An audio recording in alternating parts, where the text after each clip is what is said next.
Hello and welcome to this week's edition of the Sports Leadership Playbook Podcast. My name is Dr. Robert Pryor, and I'm happy to welcome my guest today, Gene Marshall. He is the Director of Athletics at Binghamton University. And Gene is a double Husky, having earned his Master of Sports Leadership in 2010 from Northeastern, and he also has his undergraduate degree from Northeastern. So welcome, Gene. Thank you. Thank you, Dr. Pryor. Gene is joining us from Las Vegas, where he is out at the NCAA meetings, which happen every year, and a lot of legislation and voting going on out there on different topics and issues, and just the ground rules for how the NCAA operates. So thank you for your time, Gene. I'll just let you talk about your connection to Northeastern, going back to your undergrad days, and then how you've progressed into becoming an athletic administrator and, the important role you play at Binghamton University. Well, that's kind of you. Back in 1976, I came to Northeastern as a walk-on basketball player. Played 2 years under Coach Calhoun, was injured, career-ending injury. Coach Calhoun said, hey, you can be a volunteer coach. So I did that. Before they had strength and conditioning coaches, we worked out the players. We ran with the players. Matter of fact, Coach and I ran some marathons together, along with Keith Motley. And then I left, started working at IBM, and playing a little semi-pro basketball. And then I got a chance to move back to New Jersey and worked out in New York for IBM. And I got an opportunity to coach in 1985 at Pratt Institute as a Division III head coach, 26 years old. At 29, I became an AD. Coach Calhoun said, hey, there are not a lot of minority ADs. There are a lot of minority coaches. So why don't you look at that? So I did. And 40 years later, I'm still doing it. I enjoy it. I coached for 19 years, 11 years coaching men, 8 years coaching women. And then had an opportunity to go to West Point, work for a friend of mine. Then I went back to Ramapo, went over to Iona to be the AD, and went to Queens, then went to Hampton, and now I'm at Binghamton at a great institution. Reminds me a lot of Northeastern, even though it's a public institution, always trying to do better, high academics, and having a lot of fun. What's the big challenge or difference coming from being a coach, being in that athletic director's seat, where you've got them reporting to you versus being on the same line? Were there any challenges with that, or how did you approach any kind of uncomfortable situations? Well, it's ironic. When I took over in 1988 as the athletic director, I continued to coach. So I had a chance to do both. I try to be fair. I try to treat the people that work for me like I would like to be treated. And you just do the best you can. And same way I like to treat student athletes, not only the ones I coach directly, but indirectly as the AD, I would treat them as I would my own kids.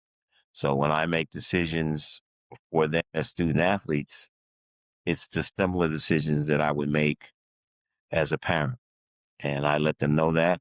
And I also understand that some days they're going to like me. Some days they're going to love me. Some days they're not going to like me. Some days like our kids.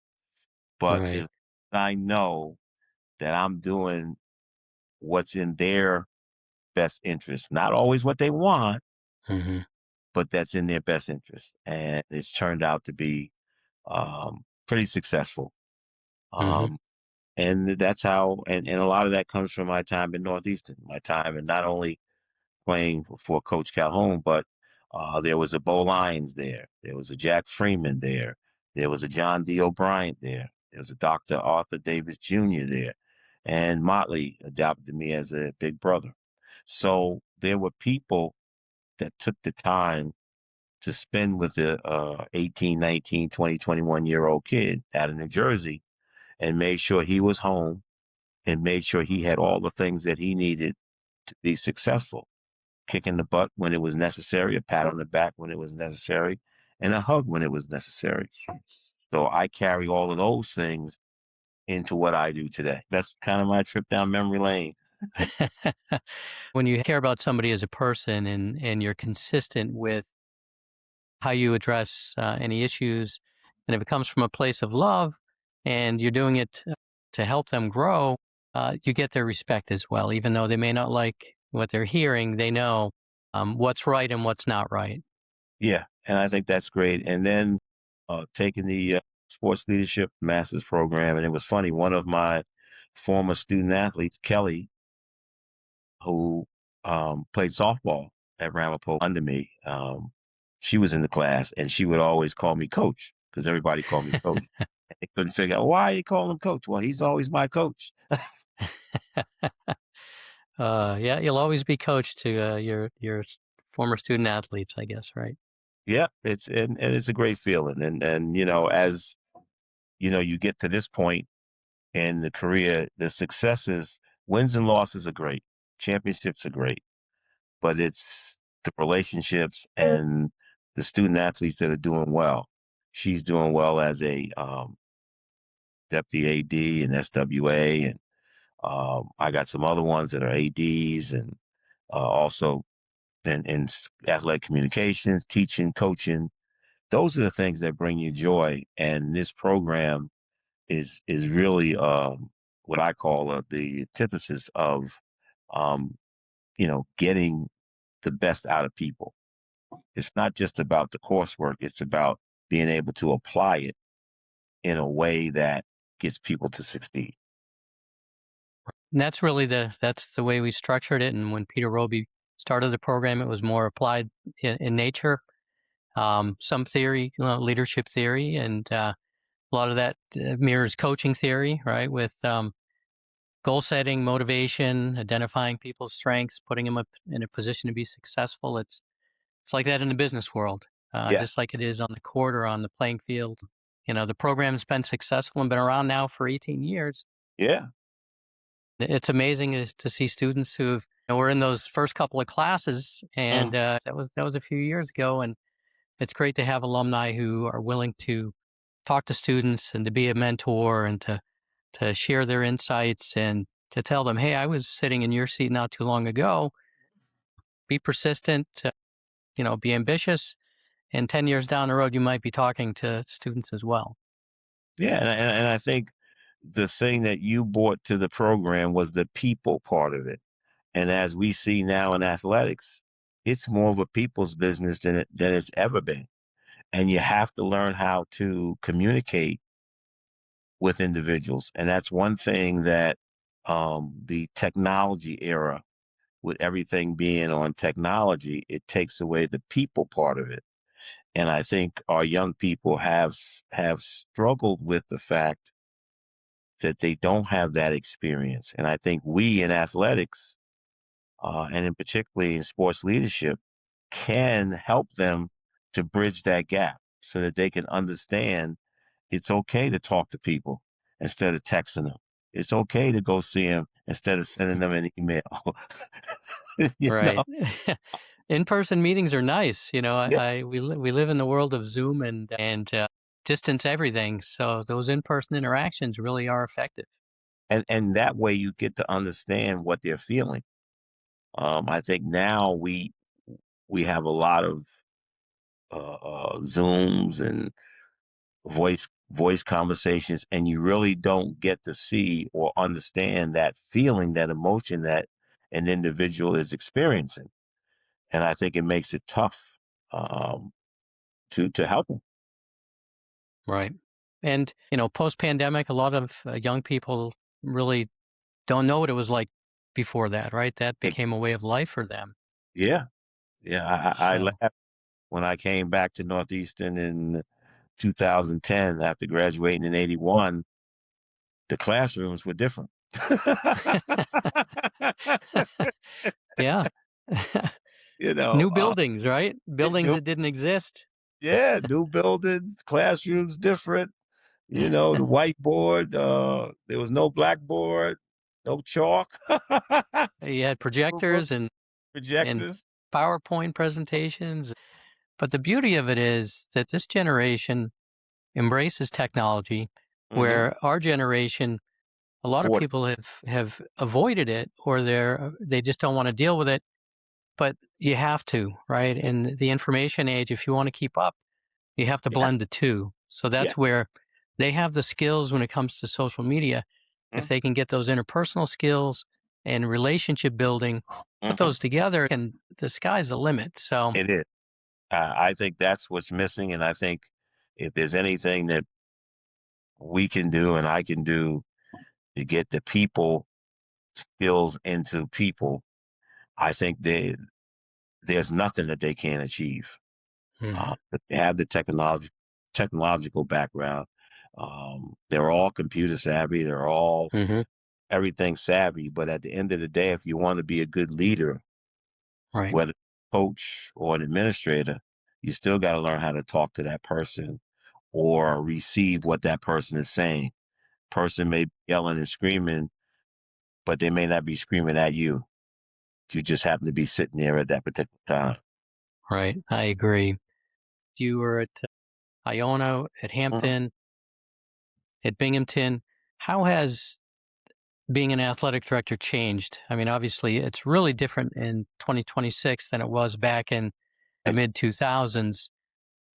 It's so different with the athletes, and now with NIL and the transfer portal. How has that changed? And then how have you adapted to that change?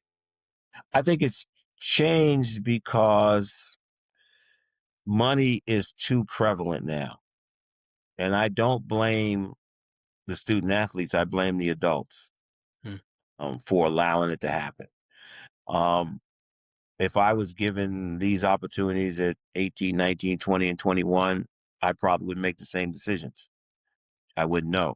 But I think we devalue education, which is a problem. Because I don't know, I don't really care how much money you make between now and the time you graduate. If you don't have the education or the skills to manage that and make that money grow, you will not have anything in 5 years. And you still have 40 to 50 more years of work and then life ahead of you.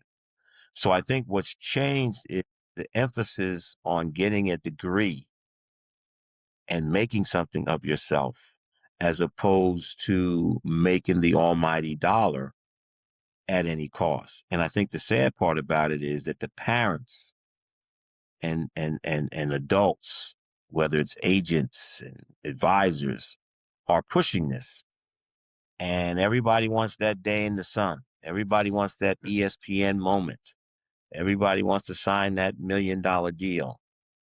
And I think that that has gotten in the way of education. It's also with the transfer portal and people leaving every year, there's no school spirit. You know, I cheer for Binghamton, but I also cheer for Northeastern. I was overjoyed sitting at home watching the baseball team playing out there in Kansas and taking them to almost the end. You know, that's great progress. Watching men's and women's hockey do well. I mean, but you're going to lose that because I have a student athlete on our roster that's been at 3 institutions in 3 years. So when his fourth year comes, he's going to go to a fourth institution. So what's going to be his alma mater? Hmm. Because he can get one degree from let's say Binghamton, and he can go somewhere else and get a master's. And there's really no love for that institution because he wasn't there long enough. Right. And so that's what I see. And the people don't realize that it's not the basketball and football players that give back to the university. It's the Olympic sports student athletes that give back to the university. So with all the emphasis on the basketballs and footballs, it's de-emphasizing and somewhat taking away sports of the Olympic sports. Now those are the folks that have the school spirit that give back to the university. And so now down the road, it's going to hurt these universities. Yeah, that's an interesting way to look at it, right? Because they don't really have that connection. They didn't have that 4-year experience. The friendships, it's really more of a business arrangement, and they're just moving from one place to the other to benefit themselves, which makes it probably a challenge when it comes to fundraising when you've got somebody who played for you and then they go on to play elsewhere, and then you've got different schools competing to ask them to give back, right? And then the piece is now with the NIL. So you try to get money for operational stuff. You try to get money for facility stuff. You try to get money for scholarship stuff. You also try to get stuff for some aspirational gifts. Now you have to get stuff for NIL. So now donors are going to have donor fatigue, and then if they're given that kind of money, um, they're going to want to have a say in the success or the failure. And what people don't realize now, and these young folks, that when they get this money, if they don't produce, they're going to get released. We haven't got to that point yet, but it's coming. Mm-hmm. And with the Right. private equity firms wanting to put money in, if the team doesn't deliver, they're going to tell the AD, you got to get rid of that person. Right. So the coach's job is on the line, and that's where loyalty comes in. And if you can get Mm-hmm. commitment, and it's a difficult job. You can see where if you're trying to recruit high school student athletes, and they have to wait a couple of years to maybe make that starting lineup. And then you have transfers that come in that want to play right away. I think back to the days when Brad Stevens was at Butler, and Mm-hmm. they went to 2 Final Fours in a row. He kept those kids together for 4 years. They played right Yes. through to their senior year, and they were playing against schools that had kids that were one and dones, right? And they So couldn't. you had that continuity with players that wanted to be there, that wanted that degree, Mhm. and they were able to compete and do really well. So maybe things will go back that way, right? If you're trying to build a roster, and that's the formula to be successful, because turning it over 5, 6, 7 players every year is tough to build continuity. I agree. And I think the problem now is the high school kids are getting left out because if you're going to spend money, you want adults. So you're going after the transfer people, the graduate people. So now the freshmen are either going to have to go to prep school for another year or two, or junior college, or go to a Division 3 or 2 and hope that somebody sees them and moves them along. Right. I hear coaches say now, I don't really want freshmen because my job's on the line. So I rather get grown people. And Right. so now that's really stunning and retarding the growth of these young athletes. Hmm. And when at the end of the day, when you look at, their ultimate goal, if say they're a basketball player, their ultimate goal is to play in the NBA. Right. Well, now in college athletics, there's a lot of international students coming into play. And when you look at the NBA draft, that first round, half of the players are international. So you've got maybe 15 first round slots for US based student athletes. A lot of them are going to stay in college for 5 or 6 years because they'll make more money there than they ever will, because they probably won't get a chance to be a lottery pick. That is true. And I think more colleges are looking out to get international student athletes because they're mature, they're focused, and they know what they want. Right. And so they come over here, they're going to come, they're going to do what you ask them to do, and they're going to try to get to the NBA or any professional sport that they can. Right. They're usually pretty solid academically as well. So, they're going to, the team GPA is going to benefit from somebody who's really focused on academics, and they're a great role model for their teammates.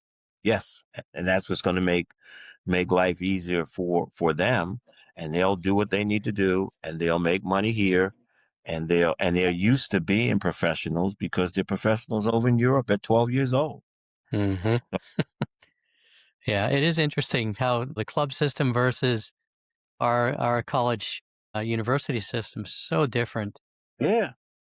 And the Ivy League model, I know that's without scholarships, like that's kind of the way it all started, but then it's changed over time. But that degree from an Ivy League school means something. It does Right? something, and I think we're losing it in the other area because that degree means a lot after you finish playing. You know what Hmm. happened? Even we have some guys that go over to Europe here to play basketball, but they get their degrees so that they can go over, have 5, 6, 7, 8, maybe 10 years, and then come back and do something else. We had a guy that went over for a year, came back, but he had a master's degree and he's in Maryland doing great things. But he had his shot to play. He got it out of his system, but he Hmm. has a degree. And then you have some Right. people that don't, and now they're stuck. Right. And the student athletes who choose to say they had a redshirt season and they've exhausted their eligibility, or maybe they have 1 year left, but they've graduated and have their undergrad degree. They're smart to go elsewhere and get that master's degree covered. Right. If you get that for free and you come out of 5 years or five and Yep. a half to 6 years of college with a master's degree and no debt, You that's got to, smart. you And got to that's take, what the parents need to be pushing for, uh, yeah. not for, that lottery pick, Yeah.